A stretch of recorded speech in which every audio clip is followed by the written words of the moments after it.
The pets left behind by Ukrainians fleeing war are starving. This man is helping to feed them. Earlier this week, Mook woke up to witness something extraordinary. Almost half a dozen hungry dogs, all lined up and politely waiting their turn at the feeding station he'd helped set up a day earlier in the Ukrainian city of Kramatorsk. "I was blown away. I had never seen anything like it," Mr. Mook told SBS News. Mr. Mook has spent most of the last 8 months in Ukraine, supporting refugees and humanitarian projects, and is one of the organizers on the ground, setting up feeding stations for animals throughout Ukrainian cities. To stay up to date with latest top stories, make sure to subscribe to this YouTube channel by clicking the button above this video. The dogs that had lined up for food in Kramatorsk had been left behind as their Ukrainian owners were forced to flee Russian attacks. In April 2022, thousands of people left the city in eastern Ukraine following a missile strike at a train station, which killed more than 50 civilians. Many families were unable to take their pets with them, which has led to animals in need roaming the streets, with their and families either fleeing the area or being killed. Dogs are just a small handful of the thousands of domestic animals throughout Ukraine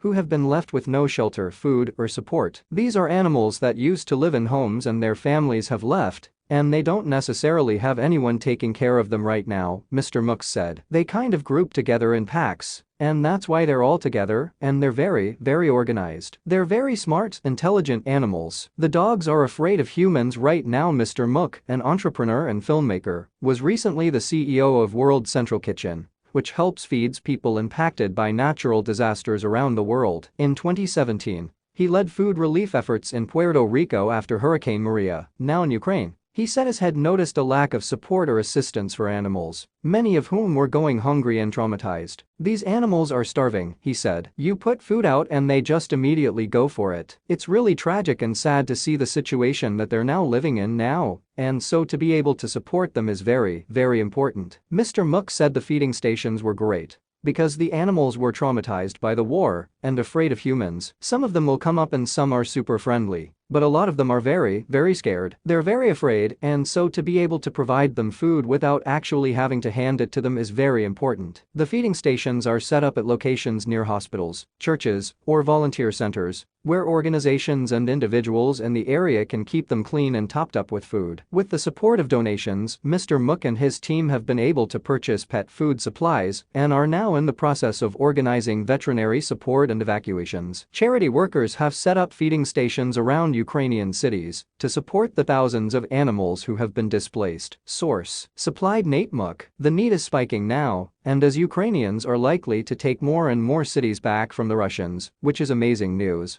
it also means there's gonna be a lot of animals needing a lot of support, he said. "This is just the beginning of what I expect to be an ongoing effort for quite a while. There are hundreds, if not thousands of animals in some of these towns, and while residents are trying to do their best to take care of them, they also don't have the resources." Mr. Mook's tweet of the picture of the dogs lining up for food has since gone viral. He's also been told Ukrainian dogs are characteristically ordered and obedient. "I was blown away by the fact that these dogs were lining up to eat," he said. "It was also just something very heartwarming and very wonderful to see, and hopefully, it will inspire people to support the animals that are here in Ukraine that need a lot of help right now."